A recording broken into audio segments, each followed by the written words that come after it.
Naniniwala na nga si Mamita sa mga sinasabi ni Apo Berta na sinasapian ni Farah ang katawan ni Lucy. Ngunit naguguluhan pa rin silang dalawa ni Apo Berta kung paano nagagawa ni Farah na sumanib sa katawan ni Lucy na nakakulong naman ito. Gayon pa man, nagtanong si Mamita kay Cheska kung ano ang mga sinasabi ni Farah sa kanya noon bago ito nakakulong.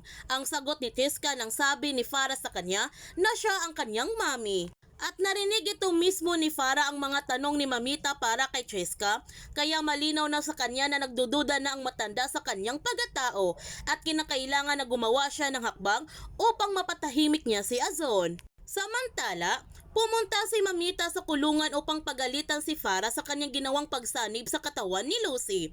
Nagpapaliwanag naman si Lucy kay Mamita na siya talaga ang totoong Lucy dahil nagkapalit sila ng kaluluwa ni Farah at hindi niya alam kung paano ito nagagawa ni Farah. Maniniwala kaya si Mamita sa mga sinasabi ni Lucy na siya talaga ang totoong Lucy?